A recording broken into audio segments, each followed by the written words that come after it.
Hello, everybody. Hello, and welcome to How to Get Hired. Oh, I've just had one of my patented, the company's expert coughing fits, which I always seem to go into right before I have to go live. It's beautiful. It sets the stage just perfectly. Thank you for being here. This is the weekly live stream where we talk about how to get hired, hence the name. Anything to do with resumes, job interviews, job interview questions, job search, interviewing technique, careers, networking, all that kind of stuff. That's what we talk about here. This is also an interactive live stream. So if you see me right now, you should see a chat box somewhere nearby. Get in the chat box because I will be answering your questions and responding to your comments. The title of today's episode is What is your weakness? Or what is your weakness? Best answer. And how do you handle stress? Best answer. So we're going to be answering both of those, probably in reverse order. This is episode number 98 of How to Get Hired. We've done 98 of these. Welcome to Saber Light. Welcome to Sunil. First comment here from incredible India. Right on. Thank you for joining me all the way from India. It must be like 1,000,000 o'clock in India right about now. You guys are on the other side of the globe from where I am. I'm in Canada, so hello. Okay, let's get on with it. Oh, I just realized I have to change my printer cartridge. So this may be a historical event. I might be the first time ever you guys have seen me change a printer cartridge live on the air. It's this level of excitement that I'm happy to bring to you. Okay, let's get into it. So we got a couple of questions we're going to answer today. Let's talk about the question, how do you handle stress? This is a question that they occasionally ask in job interviews. And it's another one of those trick questions. It's a trap style question because they're asking you about something negative. And this is an attempt to get the dirt on you. And although this isn't one of the standard job interview questions that are super common, like tell me about yourself, or what are your weaknesses, or why should we hire you? This is a question that we do often see. People ask this question. Now, I want to make it clear, this is not a behavioral-based question, okay? Sometimes they will ask you behavioral-based questions. That's very common in job interviews, especially these days, where usually the question is phrased something similar to, tell me about a time, and then they fill in the blank. So tell me about a time you handled stress. Tell me about a time you failed. Tell me about a time you had a conflict with your boss. Those are behavioral interview questions. And they can ask a behavioral question about stress. They could say, tell me about a time you had to handle stress, or you got stressed. How did you handle it? Or what did you do? Okay, this is not that question. This is not a behavioral question. This question is, how do you handle stress? So it's not a behavioral question. You're not answering with a story. You're answering with, what is your approach to handling stress in general? Okay?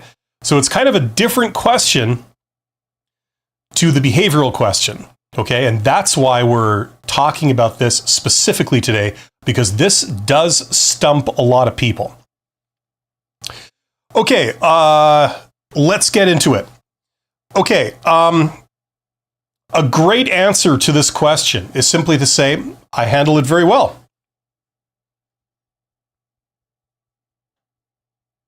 Just like that. And then I shut up.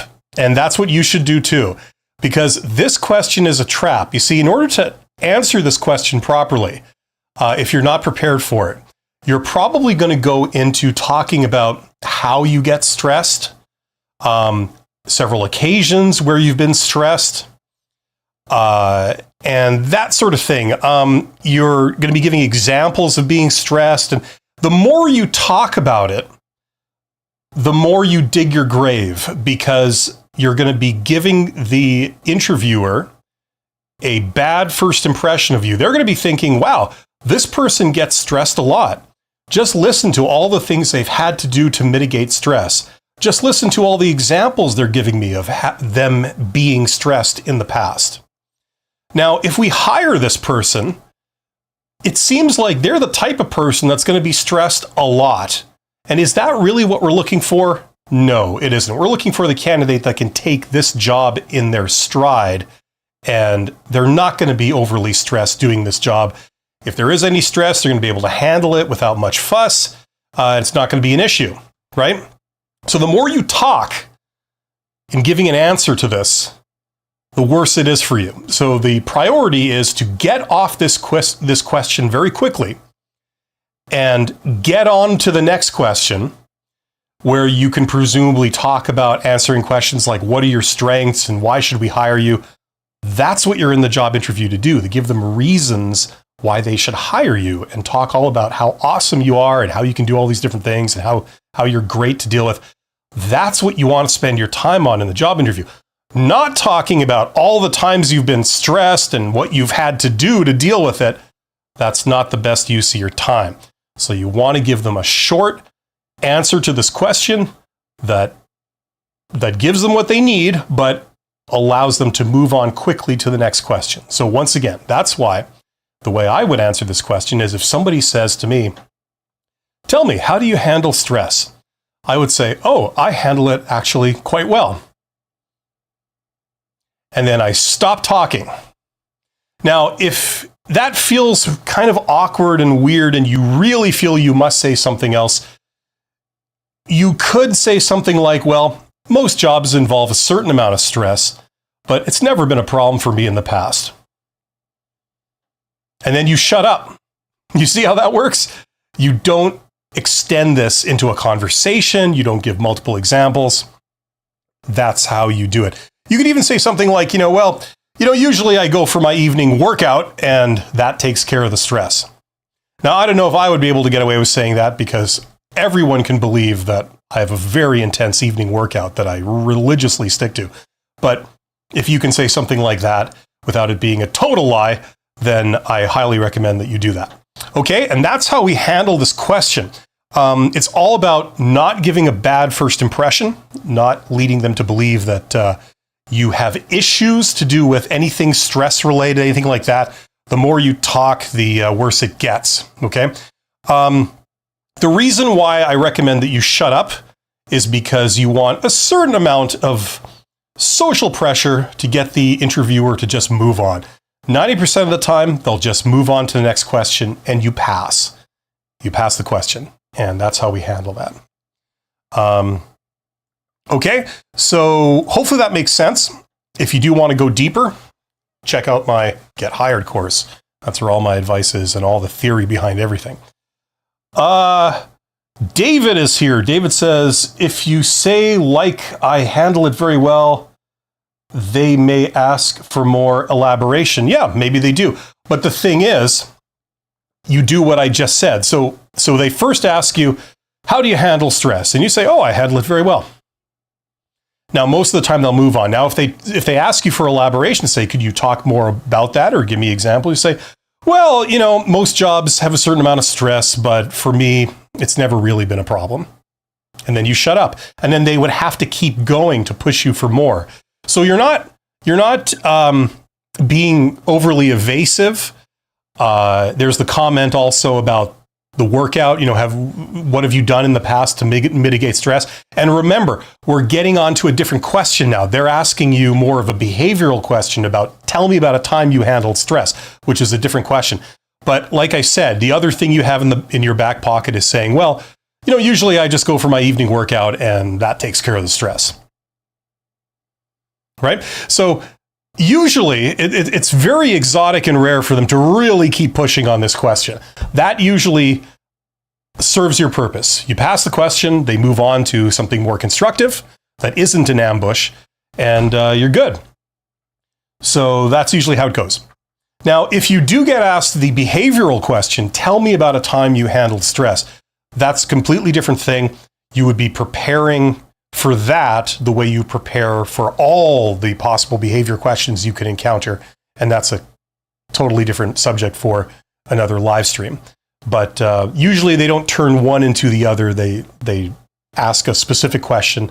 In the case of recruiters, a lot of times it's written on their sheet what to ask. And they go off that. So it'll be one or the other. It'll be the general question about stress, or it'll be the behavioral question. Hopefully that makes sense. That's what I have to say about this.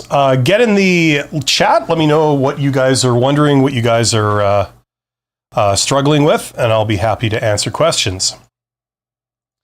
In the meantime, I'm going to move on to the other question that was the topic of today's live stream, and that was, what is your weakness? This question, what can you say about this question? This is probably the biggest ambush type question. It's a trap, because when you go down to a job interview, you're making a first impression, and you want to make, obviously, a good first impression. If you don't make a good first impression, chances are you won't be going much further in the process. So this question is the ultimate ambush question, where they try and get the dirt on you. We all want to present a very positive image of ourselves. We're awesome. We're the greatest employee who ever lived. We're the most wonderful person that you could ever hope for in a coworker, right? Now, recruiters and hiring managers in general aren't stupid, and they know that that's kind of a too good to be true facade. And so what they try and do is they try and peel away the layers and try and get you to reveal the you, the real you, the true self. Tell us about the self. And this question is the king of these trick questions, where they're basically giving you the rope to hang yourself. They say, what are your weaknesses? Tell us your weaknesses. A good rephrasing of this question would be, if we were not going to hire you, what would be the reason for that? Now, as you can imagine, if you play right into this, you lose, because you've just handed them reasons on a plate to eliminate you. And if you understand the role of the recruiter, and in some cases the hiring manager, you're playing right into their hand. They are often interviewing several candidates, usually between 3 and 10, somewhere in there. And it's an elimination game for them. They have one job, and they have between 3 and 10 people they're talking to. They can only offer the job to one of them, so you have to eliminate the other 2 to 9 people, right? So what better way than to ask them a question like this? What is your weakness? If we were going to eliminate you, why would we do that? And you say, oh, well, let me tell you. Well, the first thing you need to know about me is I'm a terrible person to work with. I'm extremely moody. I take offense to practically everything that anyone does. I never get work done on time. I don't follow instructions. I have a contempt for rules in any form. And I'm allergic to working. It's only fair that you should know this if we're going to be working together, right? So you play right into this. Now, what do you think they're going to do? They're going to say, oh, well, thank you very much. That's a great answer to that question. And I appreciate you being so honest about it. And then they eliminate you, right? Because the other candidates, your competitors, they didn't say anything negative. They didn't reveal anything bad about themselves. So if you were the hiring manager, who would you hire? You wouldn't hire this person who just spilled their guts about everything bad that they do, right? Let's be honest. We are all not perfect, right? I say that. I believe I'm perfect, but, other people have a problem with this, and that's fine. It takes them some time. But, this is the problem with this question. That's what's actually going on. So this question is a trap. It's the ultimate trick question. And if you were to give them, hypothetically, exactly what they were looking for, it would pretty much result in you getting eliminated on the spot. So that's what we're dealing with here. Okay, let's be clear. Recruiters have a couple of goals in a job interview. One is to verify as much as possible that the material on their application, like their resume, is indeed valid. So for example, if you say you have a degree in medicine, and they ask you a couple of basic medical questions in a job interview and you can't answer them, that's suspicious. That sheds some doubt on whether you really have these credentials or if there's something fishy going on, right? That's a basic goal they have. Another goal, which is what they spend most of their time on, is determining if you are a higher risk candidate. That means someone who's more likely to not work out, right? You got something wrong with you, right? Maybe you have a horrible temper. Maybe you're absolutely insufferable to work with. Maybe you have terrible communication skills and they can't get information out of you and they can't make you understand certain things that they want you to. These would all be major red flags, right? So once again, this question is sort of the king of that stuff, right? Where they're looking for risk factors. Okay, if you're the type of person that you take a job and you have a habit of quitting 2 months later, that would label you as a high-risk employee. If they hire you, you would have a higher likelihood of quitting in 2 months, right? Considering your track record. So they're looking for red flags like those, right? And this question is one of their main tools in unearthing some of that stuff, okay? So let's be clear here. A job interview is a sales pitch. You are trying to present positive reasons why they would hire you. That's the whole point, right? You don't want to give them any negative stuff because that goes contrary to that goal, right? So here they are directly asking you, what are the negatives about you, right? That's what this question is. So we have to handle it in a very diplomatic way. Okay, so let's start this here. Okay, let's get some obvious stuff out of the way first. Now, there are some people out there, and I commend them for this. Their heart's in the right place. They don't like a lot of double talk. They would rather just be honest about things. That's great. That's a great trait to have, and you should feel that way. But the problem is, in a sales pitch, you won't be very effective at selling yourself if you present a whole bunch of negatives about you when they don't know who you are. All they know is that you've got these negatives. That's not going to look very good. Okay, they're not going to pick you. So if they ask you, what are your weaknesses? And you say, well, to be honest with you, there are some days I just don't feel like working, and I actually do everything in my power to kind of goof off and not do my work, but yet make it appear that I'm working. Right? I mean, let's face it. I think all of us can probably relate to that in some way or another, but this is what you say, right? And your big reward, of course, is that they just eliminate you on the spot after they hear that, right? Okay, it's a sales pitch that we're engaged in here. Yes, you are in hell, but it is a sales pitch. So the honest answer usually doesn't work. It will usually get you eliminated. Okay? Let's get that out of the way. This is how stupid this process is. It's because these people don't know you. They're getting to know you. This is your first impression. And if the first thing that they learn about you is that you slough off work, probably not going to go very well. Okay? So the honest answer, the brutally honest answer, usually is a fail for this. Okay? It's stupid that it is, but it is. Okay, the next step we have to get out of the way is people like to give kiss-off answers to this question. Okay? First of all, they like to make jokes. What's your greatest weakness? What is your weakness? Oh, chocolate, right?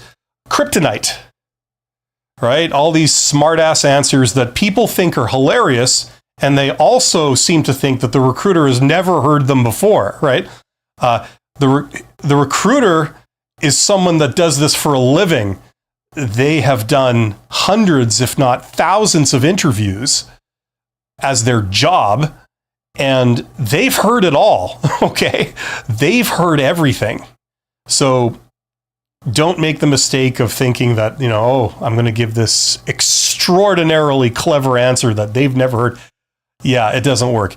it's also a deflection, and they just kind of get annoyed because even though they might laugh, ha ha ha, wah ha ha, kryptonite, good one, they've heard it before, and they are not asking the question to get like a kiss off. They're asking the question to get a legitimate answer and to gauge you on that answer. Okay. What are some other things that people say? I have no weaknesses. Yeah, that doesn't work. Nobody believes that because it's not true. Everyone's got weaknesses. We all know it. And it just comes across like a deliberate, hostile deflection of the question. What are your weaknesses? I have no weaknesses. Right? It's like, yeah, right. Okay, the third thing that people do here is they pass off a strength as a weakness, right? Once again, we all know that it's false, right? If you say, I work too hard, that's my weakness, or I care too much, or, I'm just too kind to strangers, and, friendly to animals, that'll be my undoing. It doesn't work. They're not completely stupid. They understand that that's a deflection, and that's not good enough. So they would regard that as a hostile answer. Okay? It would be almost as if you said, well, my greatest weakness is I'm perfect for this role, right? It's like, yeah, that's not an answer. That's not what I'm looking for. So hopefully this frames the question properly. We have to give them something legitimate, but it doesn't eliminate you. That's why this question is a challenge. Okay? If you're interviewing beyond the absolute basic, like first job out of high school kind of thing, you have to be able to give something slightly more sophisticated to this question. Okay? So let's get to what you should say. And here it is. Something that tends to work for this question is to give a legitimate, understandable side effect of something that you do that's great. Okay? Something that people would understand because it comes hand in hand with doing something great. What does that look like? Well, think of a trade-off. Okay? The most obvious is something like speed versus quality, right? Generally, when we tend to do things fast, the quality is not quite there. Maybe the accuracy, you have to slow it down to do a really good job, right? So kind of for the quality to go up, speed goes down. For the speed to go up, quality goes down. It's a trade-off, right? Okay. There are many of these. Like think of if you're working in a job, maybe an industrial type job, think of safety versus quality, right? Or safety versus speed, maybe something like that. Like we could work fast or we could work safe. Usually they kind of go like this. If we cut every corner, we can go fast. But if we do it properly, safely, following the rules, that tends to slow us down a little bit, right? These are trade-offs, right? They go like this, right? So usually these are good to frame an answer to this question. What's your weakness? Well, I'm not the fastest worker in the place, but the quality of my work is top-notch, better than all my coworkers. Something like that. Or you could flip it over. Well, I wouldn't say I've never made a mistake, but I produce twice the volume of work than any of my coworkers. You see, it's exactly the same thing. I'm just flipping it around, whichever one best describes you, right? So to create an answer for you, think of a trade-off. Okay, you probably can think of a trade-off if you give yourself a few minutes. Something that describes you, something that you take pride in, okay? And then think of the side effect of what that does. Okay, the negative side effect. There's going to be a negative side effect to almost everything. So how do we answer, what is your weakness? Well, you give a negative side effect to something that you do that's awesome. Okay? That's the first part. So like I said, as an example, what's my greatest weakness? Oh, well, I'm not the fastest worker in the shop or in the workplace, but the accuracy of my work is among the best. right? Something like that. So I'm not the fastest, but I'm good quality, right? Now, the problem is if you leave it here, if you leave your answer here, you've still given them something that they could regard as negative. They might walk away thinking like, okay, you're not a fast worker, you're slow. So if we hire you, you're going to be a slow worker, right? That's the problem with this. You've justified being slow by saying, I might be slow, but I produce the best work of any worker in the shop. But we're still leaving them with something that could be a liability, right? So you end your answer by briefly explaining the fix for that negative element, the thing that you do that makes sure that it's never an issue. Okay, so your full answer would be something along the lines of, when they say, what is your weakness? You would say something like, well, I tend to produce very high quality work, but the reality is that takes me a little bit of extra time. So I'm not the fastest worker in the department. But what I've found is that if I take a little bit of extra, if I take this extra step at the beginning and I ask my boss for their expectations about when this work should be due and make sure that I get it in by that time, the fact that I'm not the fastest worker never becomes a problem. I always get everything in on time, everything's happy, and I produce high quality work. Something like that. You would rehearse this and make it a bit more refined. But that's the idea. So the formula is good, bad, fix. You say something awesome that you do, then you say an understandable side effect because it's a trade-off. That's your weakness. But then you say what you do to mitigate that weakness, what you do to fix it. And that's the perfect answer. Because although you've answered their question and you've revealed something specific about you and how you work, it's not something they're going to be able to eliminate you from. And you've also used this question, when you think about it, to give them two awesome things that you do, two strengths. So that's further evidence that you're a great employee and that they should hire you. You've snuck in two strengths in answering this question. But you have answered it properly. Does that make sense? So that would be my recommendation for how you answer this question. Okay, let's go over to you guys. Nina says, thank you for your time. You're absolutely welcome, Nina. Thank you for being here. Pearl says, hello, Bill. It's good to be here to learn from you. I hope you are doing great. I'm doing great, Pearl. Thank you. And thank you for coming back. Farzana says, for the question, how do you handle stress? Usually I say, I stay focused with productivity of job goals and stay positive, getting stress out of my system. Yeah, okay, sure. Oh, you got a cashier job. Okay, so that must validate that answer. Pearl says, hi, Bill. Please, how does one answer what is your motivation to move abroad in an interview where one is being interviewed for a position abroad? That's a good one. I'm not a big expert on immigration, okay, and specific job questions to do with that. As long as you don't have any kind of suspicious answer, probably the best way to answer would be the same way you would answer, why did you leave your last job? The best answer to that is to say, I was ready to do more. And I imagine the best answer, if it were me, for this type of question would be something along the lines of that. You'd say, well, I'm ready to do more. I'm ready to pursue really good opportunities.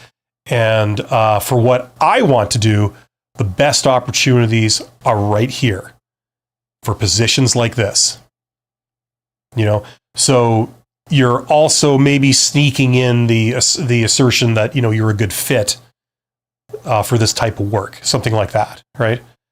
Without really going into a lot of detail. You see, this is the type of question you don't want to go into a ton of detail because you really don't know what they're thinking, what their reasoning is and their attitudes are to, for different motivations for doing things, right? So I would keep it general, I would keep it positive, and that's why I would answer that way. Kasim Khan says, how to explain what is your strength? Okay, what is your strength is the best question you could possibly be asked in a job interview. It's pretty much the same question as why do you want to work here? Why should we hire you? It's the same question. Basically what they're doing is they're giving you a platform to make a case for yourself and say, this is why you should hire me. Okay, I've got this, right? That's why you should hire me. It's basically a prompt for you to give your pitch. Now, here's the interesting thing that a lot of beginners have, the problem that a lot of beginners have with this question is that, you see, when they hear, like, what are your strengths? They can't really distinguish between what I think are my strengths and what this person would think are my strengths. Okay? You would just assume that they're one and the same, and they're not. Not at all. Okay? So here's the deal. You could say a bunch of things that you consider strengths. Oh, well, what are my strengths? Well, I have incredible good looks and charm. And, everyone likes me. And once when I was 4, I really charmed all these people by saying a very cute thing. That's the type of person I am. People love to have me around, right? Now, maybe you legitimately feel very proud of this and you honestly think that that's the real thing that you bring to any role or group you join, and the reason why everyone likes you and they want you in their group and they think highly of you, okay? And you're justifiably very proud of this. I'm not going to say that's a stupid thing to be proud of. It could be very good, right? But the problem is that going to be the perception of this person you're talking to, right? Chances are no. They don't consider the same things that you consider a strength to them, okay? Let me illustrate further. Let's say you're up for a job and they say, what are your strengths? And you say, well, I'm great with people. I love to talk to people. People love to talk to me. I build very strong, very positive relationships with everybody around me. I have great communication skills and I have great rapport with people. That's my strength. Now, meanwhile, the recruiter is thinking, no, I'm getting the impression that if I were to hire you, instead of being at your desk doing work, you'd be off by the water cooler talking to people all day long. That's not what we want. I don't care how well you get along with people. I want an employee that can get down to work. So when I hear that, I see a red flag. So no, you've just eliminated yourself. You see, you don't understand the perception of the person you're dealing with, right? So this is the danger of the question, what are your strengths? It's easy to say things that you're proud of about yourself, but is that going to be perceived by them the same way you perceive it? No. So here's what we do. We want to tell them things they will consider a strength, okay? How do we do that? We don't know these people. We don't know how they think or what their quirks are, what their opinions are. But what we do know is that they have created a job posting that we responded to.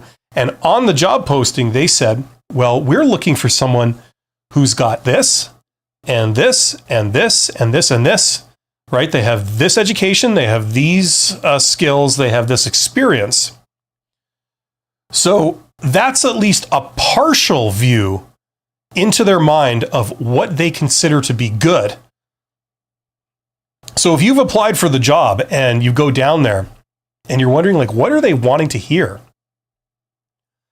A good starting point is to just talk about the requirements. So if they've said we're looking for this, they ask you, what is your strength? You say, well, I'll tell you, the way I see my strengths is that I've got this and this and this. The things that they were talking about in the job posting. And you know that they care about those things, right? So when you start talking about how you have them and how you value them and how they really empower you and enable you to do all these great things, they're going to be paying attention because it's like, yes, that is what we're looking for. And you tend to pass the question with flying colors when you do that. Does that make sense? That's how I would answer that question. You guys see this? You are about to witness something beautiful. This is the first live on the air printer cartridge changeout that I'm ever going to do. It's got one of these fancy things. You have to, there we go. I didn't spray myself with ink, so that's good.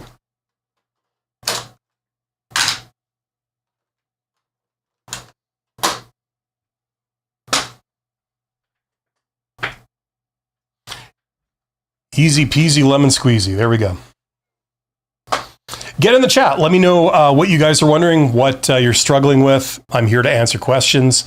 I covered the 2 questions already that were the topic of today's live stream.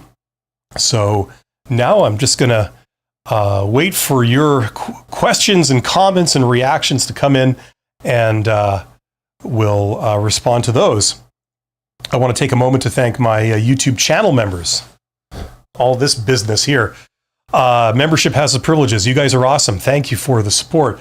Same with my Patreons and super thanks donors. And finally, to all you guys, all the participants who show up and follow what I'm doing here and ask really, really prescient questions. You guys know what prescient means? It's a fancier word. It just means, where you have insight. So if you ask a prescient question, it means a question that has a lot of insight to it. I'm sure some people are aware of that. Some people might not be. So there you go. You could amuse all your friends by throwing that word in every once in a while. It's a business type word too.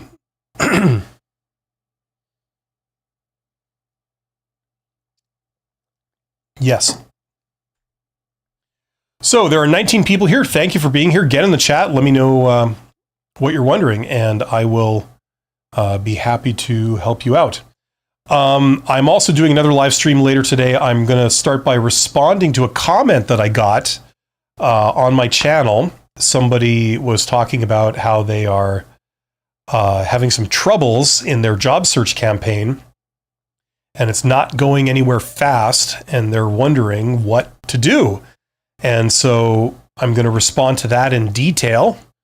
It's good to get, it sucks that people are in that situation, but it's good that they are sharing that because we can talk about it together. Hopefully the person that left the comment will be present to hear the response that I have to it.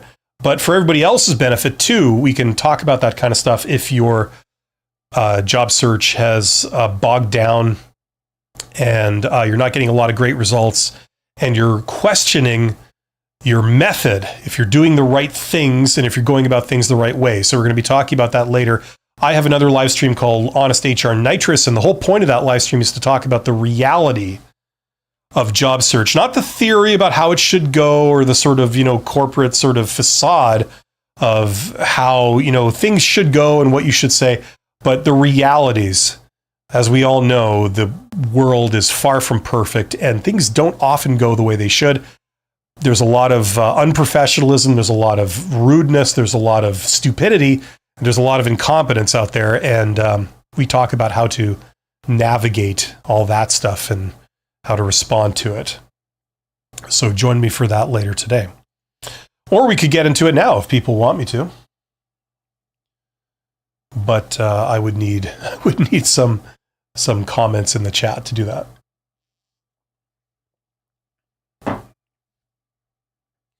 So yeah, if you're seeing my face, you should see a chat box. Get in the chat box and let me know. Someone, I'm just going to respond more fully to, I think it was Farzana who was talking about how do you handle stress. I would say that answer is good for basic worker level or entry level jobs. you had a coherent answer. It has a certain logic to it. But I don't regard that answer, to be honest, as super sophisticated. If you're at a slightly higher level, if you're interviewing for a job at a professional level or manager level, I don't think that answer is going to cut it because it's too unrealistic, you know. Also, any answer you give to the stress question about like how you avoid stress is not what they're asking. You know, for example, they say, how do you handle stress? And you say, well, you know, I do this and this and this so I don't get stressed. And they're thinking, okay, great. Well, you didn't answer the question. When you do get stressed, how do you handle it? That's what I'm asking, right? So you see, it's a bit of a deflection. If you say, I do this and this and this and I don't get stressed or it avoids stress. It's not what the question's about. It's about when you get stressed, what do you do about it? That's what we want to know. Okay, thank you to Qasim Khan for getting in the chat there. It says, how do you handle pressure situations in the past role? Okay, so that is a behavioral question, right? That's another form of them saying, tell me about a time you handled pressure in your previous role, right? So the answer that you would give is a story, right? It's going to be a story that's unique to you, and it's going to talk about something you did in your previous role. So it's going to be very specific. That's what is called a behavioral question, if you're not aware of that. Now, a couple of things about behavioral questions. There's a whole method to answer behavioral questions. Two things. Number one, you can't prepare for every possible behavioral question that they could ask you. It's just impossible. If you don't really understand what I mean, let's do a little experiment here. Let me show you something here. I'm going to do a screen share in a second. Okay, this is open to ChatGPT. So let's just do ChatGPT here. Okay. So, okay. I don't know what job you're going for, Qasim Khan. Yeah, you're a different person than what was talking about the grocery job, a cashier job. But okay, let's see here. Let's take a job. I don't know, customer service or project management, like any job. Say customer. I got to move my microphone so it's not in my face. Okay, customer service job. Let's see if I can make this bigger here. Come on. No, I want to do this. Here's the zoom. Okay. So it's a customer service job. Now, what are examples of behavioral questions I could be asked in a job interview for this job? Something like that. Okay. Now, the point I'm trying to make is that there's an infinite number of these, okay? It's going to give you some, okay? It's sorting them into categories, okay? You could do a Google search and also see this, right? You know, give me examples of behavioral questions for a certain job. Okay, now if I say more, right, you will get more. You see, there's an unlimited supply of these. You could dream up any number of questions to ask someone. Tell me about a time that, you know, you had to use creativity to solve a problem, and the solution you chose was something that your boss had specifically told you not to do. How did you handle that? There you go. There's a custom behavioral interview question. Now, are you able to actively prepare for that question before your interview? No, you can't prepare for a million different questions and memorize all the answers. So we're up to what? We're up to 18. You could easily keep going more, you know, and it won't repeat. You'll get more and more new stuff, right? So these are behavioral questions. Now, the question you're asking Kasim Khan is, another specific question. How do you handle pressure situations in your past role? How did you handle pressure situations in your past role? You see, there's even more, right? So, you will not have been able to specifically prepare for that question, okay? So the way you handle behavioral interview questions is you prepare 10 stories, okay? Where's my other hand? Here we go. 10 stories. And these stories are going to be on the tip of your mind, okay? And you have vetted them, so you have made sure that these answers are safe. They're not going to have any red flags in them that will, paint you in a negative light or something. And whatever behavioral question they ask you, you are going to answer by picking one of these 10 stories you've prepared, whichever one matches the closest, the specific question they're asking. Okay? So a lot of times, 5 of these or so, here's my camera, 5 of them will be your greatest successes, like things you did that you performed really well and the boss commended you for it or something. And then the other 5 will be things like conflicts with coworkers, with bosses, maybe a failure, maybe something you did that was creative, a creative solution that you came up with, something like that. So you're gonna pull out one of these, right? So if they say, like, tell me about a time, that was what was it? It involved pressure, right? You could pull out one of your success stories, any one of the 5. You could pull out one of the conflict stories about a conflict with a boss or a conflict with a coworker. Like, any of those would qualify, right? If they're asking you about pressure, because maybe you felt a certain amount of stress doing all of them, right?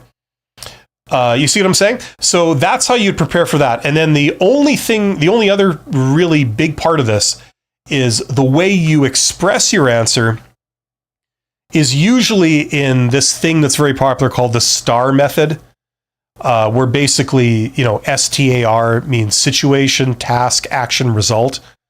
So situation, this was in my previous job working in this role. Task, my job was to answer the phone calls as they came in from customers. Action, action, I had a very angry person on the phone. It was very stressful, blah, blah. Here's what I did. And result, after I did that, this is how it turned out. Okay, it turned out well. I calmed them down. They were happy. They bought more products. I don't know. Okay, so that's usually a very good format to say your answer in, because it prevents you from rambling for 10 minutes and not getting to the point. And the emphasis is always on the AR, like the last part. What you did and how it turned out. That's what the interviewer is really interested in. They don't care as much about the situation and what your responsibilities were. They don't need great detail on that, but they do care about what you did and how it turned out. Okay, so that's how I would answer that question. I would pull out one of my 10 stories that I'd prepared for behavioral questions. I'd pick the one that immediately comes to mind, it's stress or for the previous job. And I'd tell that in the STAR format, and that's how I would answer it. And these have been vetted. I'm not talking off the top of my head. These have been rehearsed and vetted. So I know I'm giving safe answers that give the recruiters what they want. Hopefully that explains that long-winded explanation. Crewtown says, hi, thank you so much for creating your interview preparation videos. I found them so useful 2 years ago as I interviewed for my current job. Great. That's great to hear. Thank you for coming back and telling me that. That's very gracious of you. David says, regarding the question, tell me a time when you failed. Should you tell a minor failure? Okay, that is another really interesting question. It's basically the behavioral question equivalent of the, what is your weakness question, right? Instead of like generalizing what your weakness is, they want a specific story that essentially illustrates your weakness because you failed at something, right? So So it's very similar. You know how the answer to what is your weakness, at least the answer that I recommend, is good, bad, fix, right? I do this, but it can often result in this, but then I do this and that fixes it, right? You're going to tell a behavioral interview story that's the analog of that, okay? So just like you picked something pretty benign, like the trade-off, right? I'm not the fastest person, but I do the best quality work, right? Like that kind of trade-off, that's the kind of story you would like to tell, okay? So hopefully you will be able to phrase one of your 10 stories like that. You should be able to. If you have a story about something great you did, maybe it was born out of a failure, or when you had a conflict with like a boss or a coworker or something like that. These are stories you've prepared. You can tell that story in such a way that it answers this question. You could say, well, let's say you had a conflict with your boss, and that's a story you're going to tell. By the way, hopefully everybody knows, what's the answer to any kind of conflict-related question in a job interview? One word. Anybody know what it is? Communication. The answer or resolution to any kind of conflict-related problem is always some form of communication. Okay? So, let's get back to the question. So, they ask you, tell me about a time you failed, right? And you're thinking, okay, which one of those 10 stories that I have could I use? And let's say you haven't yet talked about the story about the conflict with your boss. So you pick that. You say, okay, well, there was one time where I had to communicate something to my boss. I had to present them with some results or whatever. And they didn't like it. They got really upset. And, whatever the story is, there was a conflict, there was a misunderstanding, blah, blah, blah, right? And I completely failed in communicating whatever it was to my boss. They did not see it my way at all. Or there was a problem where, I had misunderstood their instructions or something like that. Okay. So I had failed in delivering to them what they were expecting. Right.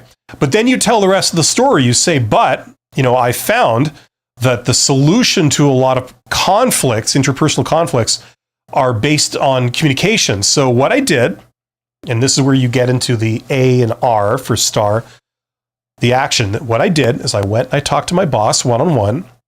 I said, you got a minute? I'd very much like to speak with you. Is that, in private? Is that okay? They said, sure.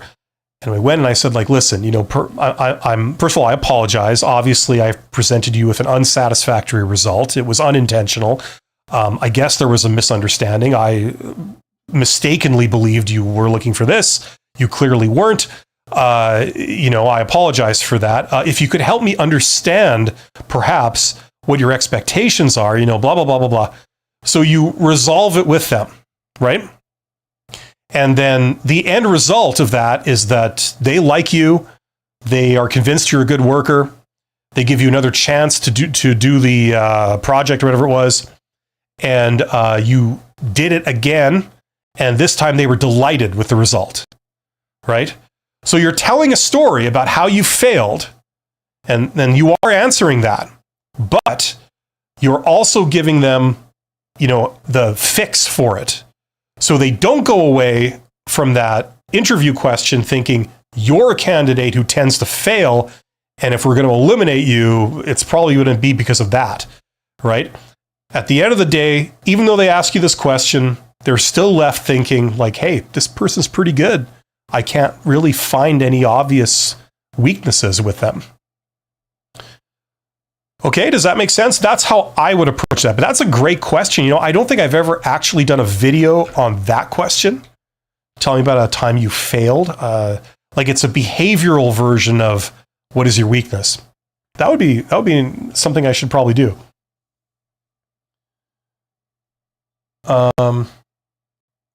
That's a great question. So thank you, David. Pearl says, I was offered the salary range for a job in the first interview, and I was asked if I would like to continue with the process. I feel if don't negotiate the pay now, I might have challenges with getting a better pay after being selected. Okay, so that's kind of strange to me. They ask you, would you like to continue with the process? I mean, hello, the answer is always yes, right? Like that's obvious. Okay. So what they're saying is, what I'm inferring from that is that if you say yes, then you are indirectly validating or accepting the salary range that they have told you about, right? So we're all on the same page. That's the implications of saying yes. By the way, the answer is always yes. Okay, like whether or not you agree with the salary range that they've set is immaterial at this point. You don't seriously discuss salary until the very end, until they've decided they want you and they've made you an offer. That's the first time you get into any kind of actual serious talk over salary. Okay? Now, they will attempt to bring it up during the process. They will attempt to bring it up right at the very beginning.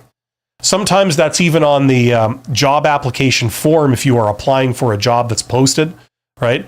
And, part of your initial application is they say, what are your salary expectations? And you have to give a number and all this kind of stuff. That's not a serious discussion over salary. They're not trying to see if they can accommodate you and pay you what will motivate you. It's simply a means to eliminate you and to screen you out. It's a filter, right? Now, because you're not at the offer stage yet, Pearl, this salary discussion that they've initiated with you here is also a filter. It is not a serious discussion about, how they can motivate you to take the job and would it make sense. No, this is simply yet another way of trying to screen you out. Okay? Because the way they think is, they don't want to continue and invest more time into you. If you're going to turn around and ask for like $1 million at the end of it, if that was your plan all along, they would be wasting their time, putting more time into you, right? So that's why they're asking, okay? Now, my recommendation for how people go through this process, if you're a candidate, is adopt this philosophy. The goal of this phase of the hiring process that you're in now is always to get to the next phase. Okay? So if you're being interviewed, okay, that's the phase you're in right now. Your goal now is just to get to the offer stage. Okay? Don't be thinking about like the end of the process when you're working and what salary you're going to make back then. Think of what it would take to get you to the offer stage. Okay? So for that reason, that will govern how you answer, right? If they say like, it kind of pays in this range, is that okay? You say, yeah, somewhere in that range. Yeah, it seems fine, right? But you don't get into it. You don't have serious discussions about numbers, or you don't pin it down. You try to avoid giving numbers. Okay? Now, some people I know will have had a problem with what I just said. I said, your goal should always be just to get to the next stage. Don't be thinking about the end. Okay? A lot of people will think, well, that's dumb, because what's the point of pursuing a job opportunity all the way to the end where they give you an offer only to find out that they can only pay, say, minimum wage or something, and that just doesn't work for you. There's no way you could accept that, right? Here's what I say. What you're missing is, first of all, you don't know. You don't know what their range actually is. They might disclose a range. You have no way of knowing if that's actually true, right? A lot of employers, they lie. They lie about what the range is. They lie about, what they're going to pay you, all this, because they have a vested interest in making you feel like you should be happy with a low amount, right? So they'll use all kinds of tactics. This is very common. Now, the other thing is that some of these principles are kind of lengthy, but the way this stuff works is they shop around for candidates in the same way that you shop at a store, okay? So you go to the grocery store, you want to buy yourself, I don't know, a Twinkie. I mean, everyone around the world loves Twinkies, right? You guys know what Twinkies are? There's like these, I don't know if it really technically qualifies as food. It's some kind of like little artificial dessert type thing that looks like a hot dog with cream in it. Anyway, so you want to buy a Twinkie, right? It's like a donut, like a mini donut. You go to the store and you go to an aisle in the grocery store that has 1,000 Twinkies on the shelf, all made by different companies, all slightly different, okay? And they are all priced differently because they're different products. How would you handle that?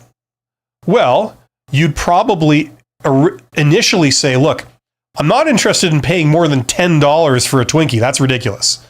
Okay, so like anything over $10, I'm going to eliminate, right? And then all the ones under $10, I'm first going to like look at their price. Before I even look at like the product itself and how good it would be to eat or something, I'm just going to look at their price. So how much does it cost? And I'm going to eliminate the expensive ones right off the hop. Okay? That's what companies do when they're hiring employees, right? It turns out that the best person they could hire maybe it costs, they've eliminated them outright at the very beginning because they just asked for too much money, right? And they're only looking among the cheaper employees, right? Well, the thing is, that's how you initially look at these Twinkies. You look at price first. But then when you've narrowed it down to like, say, like, I don't know, 20 possible Twinkies, you're going to buy one of them. Then you start looking at them more closely. You look at, oh, that one looks more delicious than that one, right?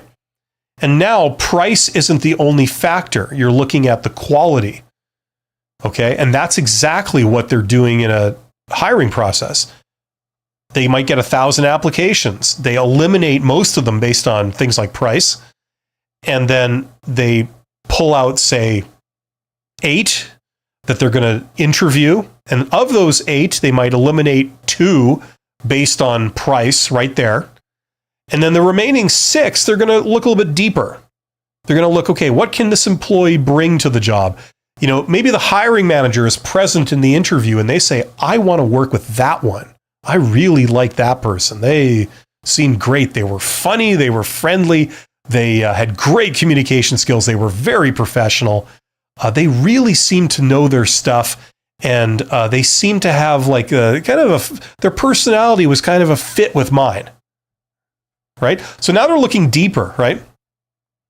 Now, once they look deeper, they're willing to consider paying more. Because if one of those 6 candidates really, they take a shine to, they say, we got to get that person.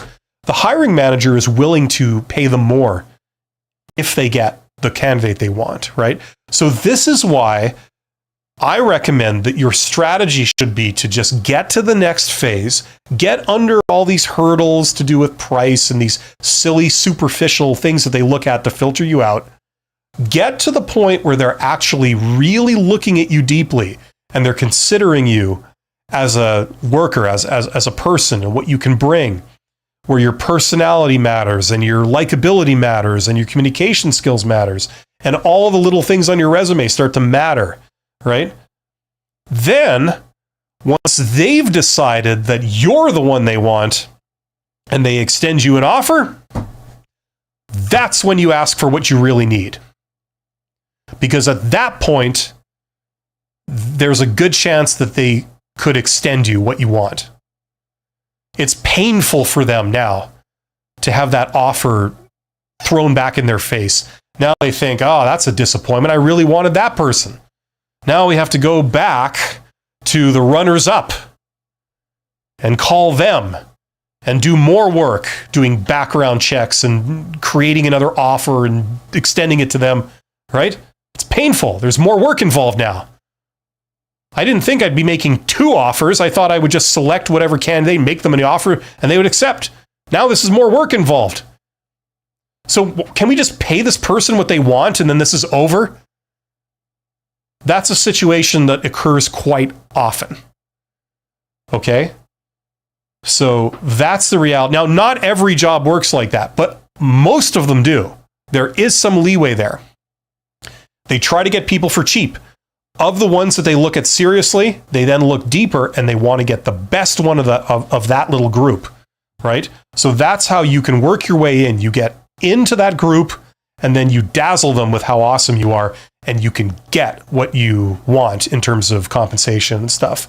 Or at least you can get more and more towards it. Okay. So that's how I would handle that kind of thing. So Pearl, keeping this in mind, I would say, yes, I do want to continue with the process. It's very non-committal. If you never get an offer, like none of this matters, right? So do your best to get the offer. And then once they've fallen in love with you and they extend you the offer, that's where you ask for what you want and you make it very easy for them to say yes.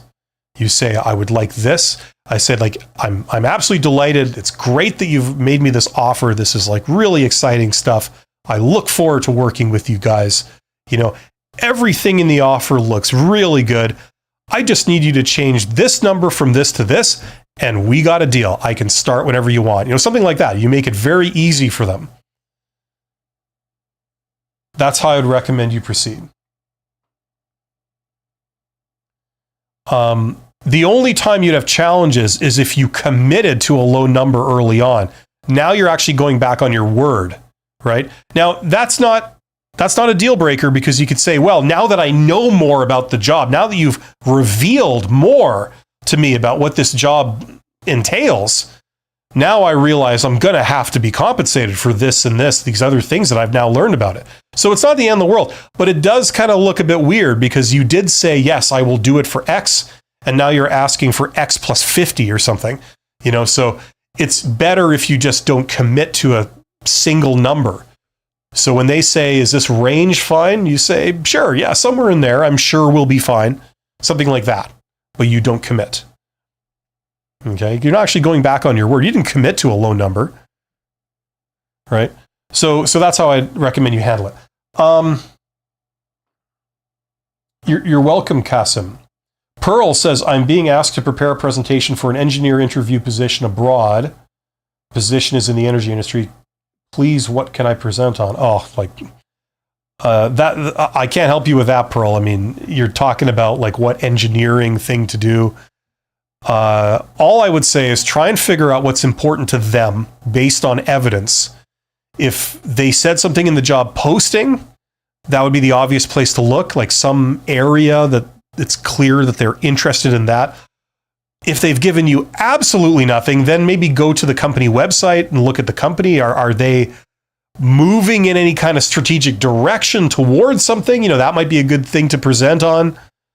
Are there any new tools that they've said they're embracing, like AI or, you know, I don't know. You know what I mean? Don't present on something you think is great. See if you can find out what they think is great and present on that. That's all I could say. Farzana says, thanks, Bill, for your 2 cents. We'll remember to use your answers when I will apply for a higher position in the future. Well, great. I'm glad you're getting some value out of that. And thank you for letting me know. If you have any questions, don't be afraid to ask. Crewtown says 2 questions. Whoa. 2 questions. You're going to make me work. What do you do in an interview when you're stumped?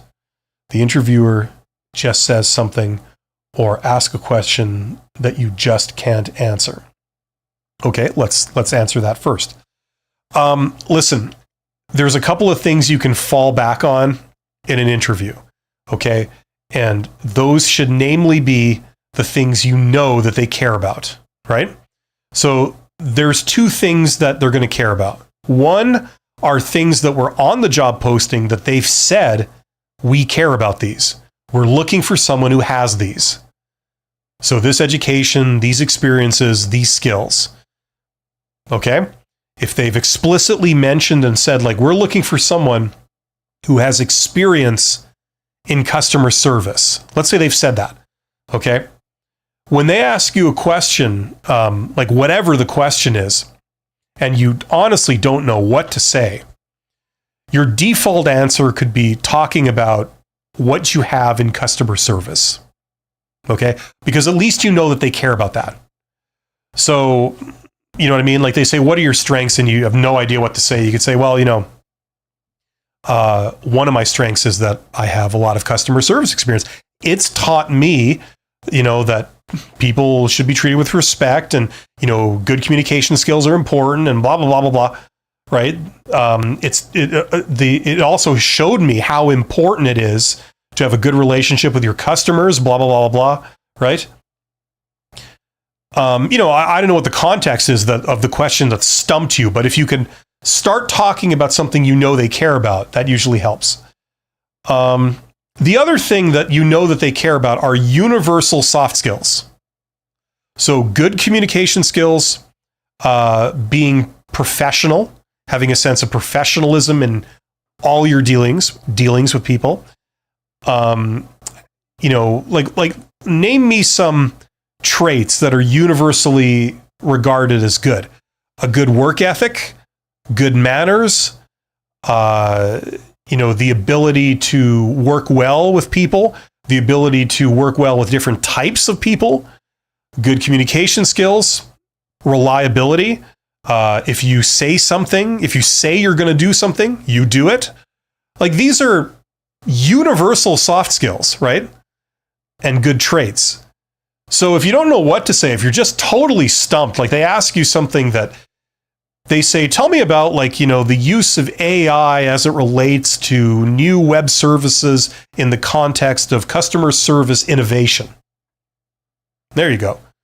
And I wouldn't know how to answer that. So I'd say, well, the important thing when it comes to this is that the communication has to be really good between the customers and a company. That's the bottom line. All these tools, they're great, and they're constantly evolving, but the end goal is to have good relations with your customers, and that can only come through great communication.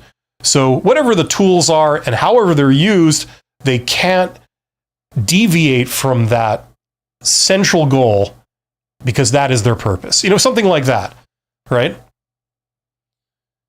You're focusing on, and their takeaway will hopefully be, well, that makes sense.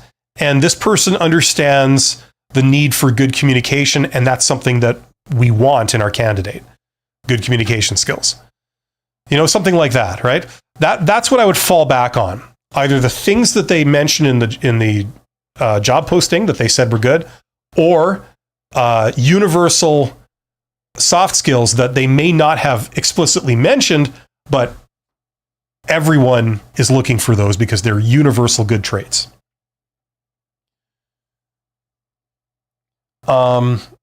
Crude Hound, your second question says, how does someone get better at having challenging or high conflict conversations besides practice, or any tips on managing difficult conversations?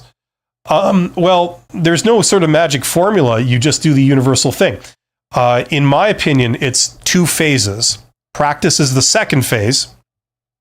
The first phase is for you to do research, learn the theory. If you're talking about how to master having difficult conversations, like high conflict conversations, which I'm assuming would be things like negotiations, right? Or you're trying to, have a kind of working relationship with someone who has conflicting opinions or conflicting perspectives with you, okay? The first thing is to go and work independently. Go do some research. How do you answer certain questions? How do you respond to certain statements? Go and look up what people say is how you do those various things. Okay, so it's almost like studying for a job interview. Go and learn the answers to standard questions. Memorize them. Figure out what you're going to say if you were asked that question. Decide on what you're going to say, and then memorize what you're going to say. So if that ever happens, you already know what to say, right? That's the first phase. And then the second phase is to go out and then practice this, right? So it's kind of a two-step process. So learn the theory, learn the answers, and then go out and practice the answers. And that's the secret to getting good at it. I don't know if there's a way where you could just become an expert without practicing. You know what I mean? You're going to have to practice. And the more you do, the better you'll get. That's just how, at least in my opinion, that's how everything works in life. If you want to get good at something, you have to practice. So do what you can, like learn the answers and then go out and practice it as much as possible. Okay, but that's what you have to do. You're not just instantly good at like a big challenge or a very delicate kind of thing. You have to put the time in, and if you do, you can kick ass. You could really make a name for yourself by being the person that can handle and navigate all these difficult conversations because you know exactly what to say. And that's come through learning what to do and then practicing it so that it's muscle memory. It's automatic. You no longer have to actively think like, okay, I got these people staring at me. What am I going to say? It's like, no, it's automatic. Your brain has transferred that knowledge into a sort of automatic mode. So it's almost like a reaction. When they say this, I immediately say that, and that diffuses it. That's what I've tried to do for a lot of things, and I've had some success in some areas, but I assure you, I'm not a master of certain others. Especially things that they trigger an emotional response, like you get upset or you get annoyed or offended, or those are hard. But once again, I still believe that practice is the thing that will get you to where you need to be when it comes to them. Does that make sense? If you have any more questions, we've reached the end of the feed. If you got any more questions, get in the chat. Let me know. I'll be happy to help you out, try and answer the best that I can. Yeah, this is the thing. A lot of this process is not intuitive, especially for young people or people that are new at it. And there's very real reasons why that is, but they're not obvious. If no one's ever sort of taken you through what's going on, you know what I mean? Like, for example, another analog of this is like resumes, right? You send in your resume, and you've heard that thing that says, like, when a human looks at your resume, they've only got like a certain number of seconds to make a decision, right? Now, this might seem surprising to a lot of people and silly, and I can completely understand why someone would think that. The problem is that most people haven't been on the other side of the table. They haven't had like the equivalent of like 800 resumes dropped on their desk that they have to go through in a day, right? Now, if you were in that position, you would understand, okay, I don't have time to like read every resume. It's stupid, but I don't. I have to make a decision. And so therefore, I know I'm going to be filtering 799 of these 800 resumes out. So if I look at it and in a couple of seconds, I see something weird, or I don't see something I want to see in like, say, 5 seconds, that's going to be my basis to move on and not select this resume. If only 10 people have applied for the job, then I'm going to obviously be looking at those resumes a lot deeper, right? A lot longer. So it's the lack of understanding of being on the other end and like what's going on the other end. That's what people are struggling with. The more you learn about what recruiters do and hiring managers, depending on how you're getting a job, the more you will intuitively understand what you need to do, because you'll understand what they're looking for and why they're looking for that thing. So there you go. Croothound says, that's great advice. Thank you. You're welcome, Croothound. Okay, there's not a lot of activity going on, so I'll probably going to sign off. I will be back in 40 minutes with another episode of Honest HR Nitrous. Stick around for that. That's where we talk about honesty in job search and what actually happens in the real world. The rudeness, the incompetence, the stupidity, navigating all of that, how things really work, where the rubber meets the road. That's where we talk about that stuff and those issues. So join me for that. Thanks very much. You guys are awesome. If you want to go deeper, I have these 3 courses. This is the obvious one, right? I put all my advice in one place with templates and, the procedure and all that kind of stuff. Check that out. There's a link in the description.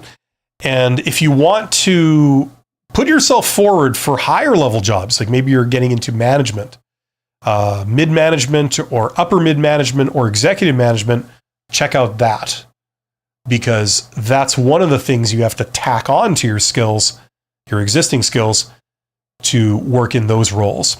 So that'll help you with that. Once again, link in the description. Thanks very much. You guys are awesome. I'll see you soon. Take care.